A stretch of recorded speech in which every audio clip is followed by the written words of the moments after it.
Hey, everybody, this is Dr. Kevin McGovern, and I'm here today for our Prove It Live podcast. For those who haven't heard the Prove It Live podcast and why it's called Prove It Live podcast, is because when you do something to the human body, exercise, movement correction, you should be able to prove it live that intervention, I'm going to shut off my email, that intervention made someone better or improved their mechanics or improved their strength right then and there. If that's not happening, and it's taking weeks and weeks and weeks, you're probably missing the most important thing. We talk about human movement. We talk about building a bridge. We talk about building a building. And that is this guy. Okay. I don't know if I can exactly say what it is, but you can see. Okay. This is a block. It's a Lego block. Okay.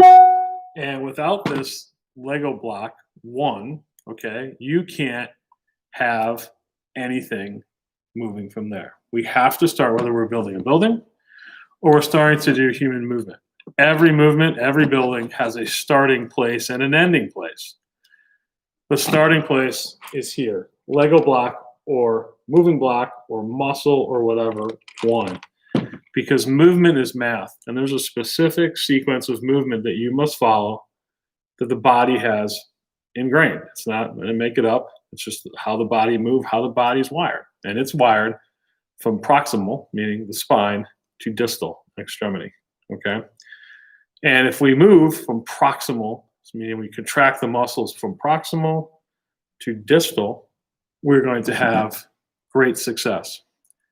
If we start anything distal, I go to grab a door, I go to grab a weight, and I pull with my hand first. Okay, because that's what everyone does. Or I move my leg first. We're violating the rules of kinesiology. And I didn't make up kinesiology, okay? And that's just how we're wired, okay? We're wired, signal comes in from the brain to the body. I need to move my arm towards the screen. Boom, okay?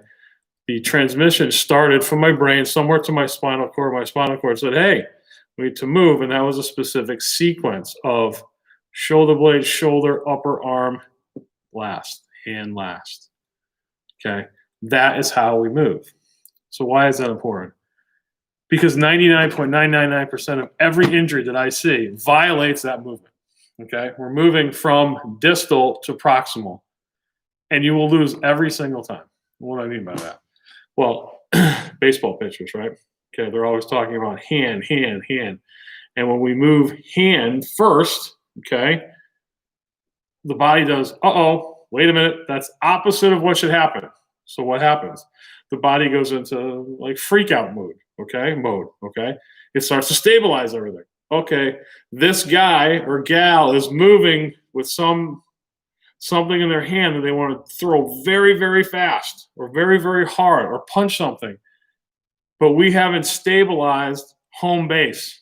And what home base is the hard drive, is our spine, is this moving block, building block one. So when that happens, the body goes, danger, danger, danger, and it starts to stabilize things, starts to shrug, starts to contract, whatever it is to protect this, okay? So what does that mean? Number one, we have immediate loss of performance, immediate loss of speed, performance, power, everything, okay? And the other thing is we have the inability to decelerate correctly, okay? We cannot beat the 9.8 meters per second known as gravity, okay? That's always going to win, okay? Like block, it will drop, okay? It's always going to win. Same thing with our body. No one ever gets hurt jumping up. It's on the land.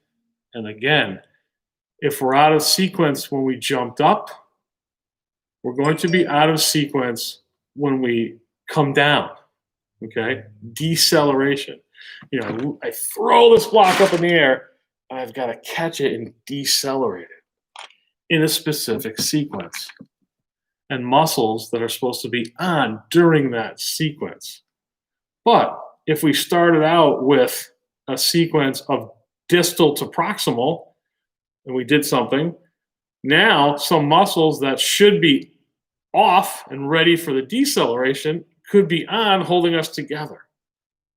And boom, we land. We blow a knee. We blow an ACL. We land on a shoulder. We swing the tennis racket over and over and over again, just shrugging because we are throwing our hand first. And then one day we wake up, we're like, man, my shoulders hurt. I didn't do anything. I didn't fall on anything. I didn't, you did. Or you get up, oh, my back is so stiff. What did I do? I didn't lift anything. No.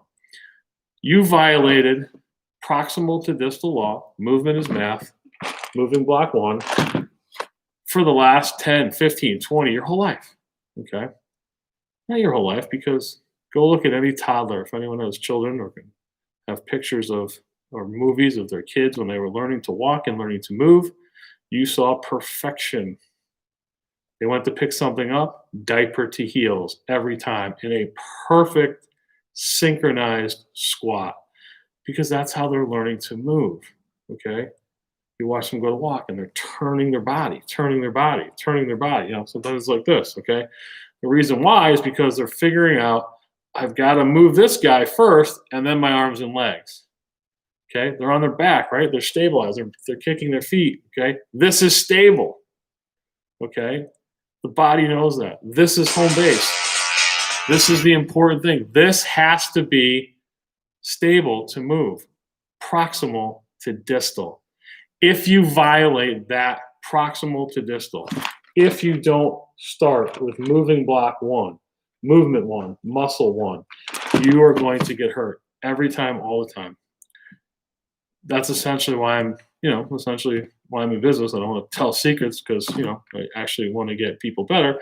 But I would rather treat people that are healthy and keep them healthy than have to treat on the other end when they have violated this over and over again, put off getting help, and then come in and they're a 5-alarm fire, as opposed to coming in and, I need to check up, something's not completely right.